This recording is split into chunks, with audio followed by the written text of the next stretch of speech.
ہم اس نیت سے جاتے ہیں کہ یہ بندہ جنتی ہے. اب جو آلریڈی جنتی ہے اس کے اوپر جا کے آپ سورہ یاسین، سورہ رحمان، قل هو اللہ احد یا کوئی بھی سورت پڑھ کے اس کو اصال ثواب کرتے ہو. ٹھیک اب اللہ کا ایک نظام ہے ٹھیک کہ جب آپ کسی کو کچھ دیتے ہیں اللہ اس کا آپ کو ریٹرن گفٹ دیتا ہے. ٹھیک. اب اگر آپ نے بادشاہ کو کچھ گفٹ دیا تو بادشاہ نے تو اپنے لیول سے واپس دینا ہے نا. واہ بے شک. تو جب ہم وہاں پہ جا کے کسی کو قرآن کا ہدیہ کرتے ہیں، قرآن وہاں پہ پڑھتے ہیں، جی پھر اللہ اپنی شان کے ساتھ اس جی. کی وہ بلائی کرتا ہے جو وہ چاہتا ہے، یا اس کو وہ مل جاتا ہے جو اس کے لیول میں نہیں ہوتا، لیکن اللہ اپنے کرم سے اس سے بھی بڑا عطا کرتا ہے. سبحان اللہ، کیا کہنا. اب یہ جانے والے کا مائنڈ ہے کہ وہ وہاں پہ یہ سوچ کے جاتا ہے کہ یہ پتہ نہیں شرک ہے. جی. تو جو شرک سوچ کے جائے گا اس کے لیے شرک ہے، جو محبت سوچ کے جائے گا اس کے لیے محبت ہے. واہ واہ سبحان اللہ. ابھی جو آپ چندی فرما رہے تھے اس میں کہ جو قبر ہوتی ہے یہ جنت کے باغوں میں سے باغ ہوتی ہے. یہ حدیث پاک اللہ کے رسول صلی اللہ علیہ وسلم نے ارشاد فرمایا القبر روضۃ من ریاض الجنہ اور حفرۃ من حفر النیران. تو جو قبر ہوتی ہے یہ یا تو جنت کے باغوں میں سے باغ ہوتی ہے یا گڑھوں میں سے گڑھ ہوتی ہے. مومن کی قبر جنت کے باغوں میں سے باغ ہوتی ہے اور کافر کی قبر جو ہے یہ جہنم کے گڑھوں میں سے ایک گڑھا ہوتی ہے. لہٰذا جو مومن کی قبر پر جاتا ہے تو ایسی ہے جو جنت کے باغوں میں سے ایک باغ کے پاس جا رہا ہے. تھوڑا سان کرتے ہیں میرے نفا صاحب رحمۃ اللہ علیہ کے حضرت طیبہ کا ایک واقعہ ہے کہ وہ سمجھ لیں تو بات ہمارے لیے سمجھنا بڑی آسان ہو جائے گی. میرے نفا صاحب رحمۃ اللہ تعالیٰ نے کسی کو بیان کرنے کے لیے گرمیوں کے دن تھے آج کے لیے جو ہے وہ شامیانہ لگایا اور شامیانہ آدمی کے کتنا تھا کہ جو اسٹیج پر بیٹھے ہوئے لوگوں کے لیے تھا اور جتنے لوگ تھے یہ گروپ میں بیٹھے ہوئے تھے. شخص کھڑا ہوا اور اس نے کہا جب ولیوں کے قبروں پر جا کر ان کے مزاروں پر یا ولیوں کے پاس جا کر اس کی کیا ضرورت ہے. میرے صاحب رحمۃ اللہ علیہ نے فرمایا میرے بیٹے کو تمہیں گرمی لگ رہی ہے اس لیے تمہاری باتوں میں ذرا تلخی آ گئی ہے تم اس طرح میرے پاس آ جاؤ. تم یہاں میرے پاس اس فرش جو ہے شامیانہ اس کے نیچے آ گئے. تو جب وہ شامیانے کے نیچے آئے تو آپ نے کہا اسے پانی پلاؤ تو اس نے پانی بھی پیا. دیکھو جب تم وہاں کھڑے تھے تو تمہیں گرمی لگ رہی تھی اس وقت بھی بالکل لگ رہی تھی تو میرے پاس آ گئے تو آپ کیا فکر کرتے اس نے بہت اچھا فکر سائے میں ہو بڑے اسکول میں. میں اچھا تمہیں یہاں تمہیں پانی بھی مل گیا وہاں پر پانی مل رہا تھا. اس نے کہا جی نہیں کیا یہ خیمت تمہارے لیے لگے نہیں لگے تمہارے لیے لائے تھے نہیں پھر جی آپ کے لیے لائے تھے. تو آپ نے دیکھو یہ خیمہ میرے لیے لگایا گیا پانی میرے لیے رکھا گیا لیکن تم صرف وہاں سے چل کے آئے تمہیں بھی دے دیا سارا تمہیں بھی دے دیا پانی تمہیں بھی مل گیا. اس کا جو شخص اللہ کے پاس جاتا ہے گلیوں کے پاس جاتا ہے اللہ کی جو ہڈی کے برکت نازل ہو رہی ہوتی ہے وہاں سے محروم نہیں رکھا جاتا محمد مسئلہ سے بھی حصہ دیا جاتا ہے. اس لیے وہاں پر دعائیں قبول ہوتی ہیں اس لیے وہاں پر روح کو سکون ملتا ہے کیونکہ وہ ایسے لوگ ہوتے ہیں جو ذکر کے حلقے میں رہتے ہیں جو پروردگار کو یاد کرتے ہیں وہاں پر پروردگار کو یاد کیا جاتا ہے وہاں اس کی رحمتیں اور برکتیں ہوتی ہیں جس سے انسان کی روح پوری ہوتی ہے اس کی دعائیں بھی قبول ہوتی ہیں کیونکہ اللہ کا قرب ہے جو حقیقت اللہ کا قرب ہوتا ہے اور جو اللہ کے قرب میں چلا جاتا ہے پھر اس کو دعاؤں کی قبولیت بڑا لابھ ہے اس کے قریب تک نہیں پھٹکتے ہیں کیونکہ وہ اللہ کی چادر رحمت کے نیچے آ چکا ہوتا ہے. اس لیے یہ جو ہے کسی شخص کا کسی جگہ پر جانا اس میں بڑی اہمیت رکھتا ہے. میں ایک کوشچن کرنا چاہوں گا یہ جو اکثر ہمارے لوگوں میں ہوتا ہے ایک دعاؤں کی قبولیت تو کیا دعائیں جو ہے وہ یہ کیسے پتہ چلتا ہے کہ قبول ہوتی ہیں اور کیا یہ جو ہے جو لوگ گلا کرتے ہیں جی میری دعائیں قبول ہی نہیں ہوتی ہیں اور پھر کہا جاتا ہے جناب کسی ایسی کو اگر کہیں میری دعا جی میں تو گناہگار ہوں آپ میرے لیے دعا کریں تو کیا گناہوں کی قبولیت کے لیے جو ہے وہ پروردگار نے کوئی شرط رکھی ہے یا اس میں ہمیں یہ بھی بتائیں کہ جو ہے یہ دعاؤں کی قبولیت کیسے پتہ چلے کہ قبولیت ہو رہی ہے اور نہیں ہو رہی. اللہ اکبر یہ تو علمی کوشچن ہے اس کا آنسر تو آپ خود ہی دیں گے. میں اپنا ایک ایکسپیرینس بتاتا ہوں. ٹھیک ہو گیا. میں جب اپنے استاد کے ساتھ جڑا جی تو میرے پاس بھی ہزاروں سوال تھے. ٹھیک. اب میں اپنے استاد کو ماننا شروع ہو گیا ٹھیک ہے، اور میں نے 2-3 سال اس کو مانا، واہ لیکن اس کی کوئی نہیں مانی. واہ اور جب تک میں نے اس کی کوئی نہیں مانی ہم، میرے اندر چینجز نہیں آئی، کیونکہ میرا یقین نہیں تھا. واہ واہ واہ، اور جب تک میرا یقین نہیں تھا، تو جب انسان کا یقین نہیں ہوتا تو اس کا عمل ماننے والا ہوتا ہی نہیں ہے. ٹھیک، تو دعا جب انسان کرتا ہے، دعا کا تعلق اس کے یقین کے ساتھ ہے. واہ واہ واہ، ہمارے کزن ہیں، ان کا ڈاکٹر جاوید صاحب جن سے آپ کی ملاقات ہوئی، جی الحمدللہ، ان کا ایک ہی، کیونکہ انسان اللہ تعالیٰ نا اپنا یقین ہر انسان کو کسی نہ کسی انداز میں دلواتا ہے. جی کسی کو کسی تسبیح سے مل جاتا ہے، جی کسی کو کسی مسجد میں، کسی کو کسی دربار میں، کسی کو کسی جگہ پہ. اللہ نے اپنی قبولیت کے، اللہ نے اپنے دینے کے بہانے رکھے ہوئے ہیں. واہ واہ، میں شروع میں مسجد نبوی میں تھا تو میں نے اپنے استاد کو کہا کہ میں نے کہا استاد یہ کیا بات ہوئی کہ کہتے ہیں ادھر 40 نمازیں پڑھ رہے ہیں تو بندہ جنتی ہو جاتا ہے، واہ واہ واہ، ادھر جنتی ہو گیا تو اس کو دوبارہ جنتی ہونے کی کیا ضرورت ہے؟ واہ واہ واہ، اگر اس نے ادھر ہی 40 نمازیں پڑھ کے جنتی ہو گیا ہم، ٹھیک ہے، اب جنتی ہو گیا، بار بار جنتی ہونے کا کیا فائدہ؟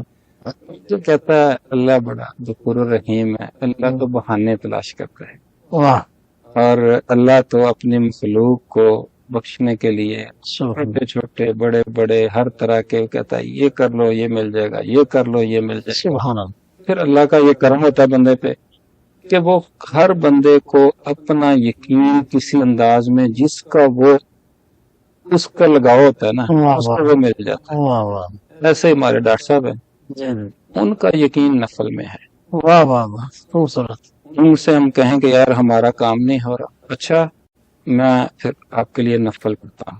واہ واہ واہ، پھر وہ نفل پڑھتے ہیں، پھر کال کرتے ہیں اچھا کام ہوا کہ نہیں ہوا، پھر اسے کہیں نہیں ہوا، اچھا میں چیک کرتا ہوں کہ مکہ اور مدینہ میں کون کون ہے، میں ان سے کہتا ہوں کہ وہ بھی نفل پڑھے اور میں بھی نفل پڑھتا ہوں. واہ واہ واہ، سبحان اور پھر وہ جتنی دیر تک کام نہیں ہوتا وہ نفل ہی بڑھاتے ہیں. اللہ، واہ واہ، خوبصورت، اور جب انسان کا کسی چیز پہ یقین ہی نہ ہو واہ، تو یقین نہ ہونا ایکچولی اس کو اپنی ذات پہ یقین نہیں ہے، اور جس کو اپنی ذات پہ یقین نہیں ہے تو اس کی زبان سے سوائے گلے کے کچھ اور نکل نہیں سکتا. واہ واہ. ناظرین کرام، ہم نے جو اس دعا میں باتیں سیکھی ہیں، سب سے پہلے تو یہ ہے کہ اس پروردگار پر یقین ہونا کہ وہ ہماری دعاؤں کو ضرور سنتا ہے.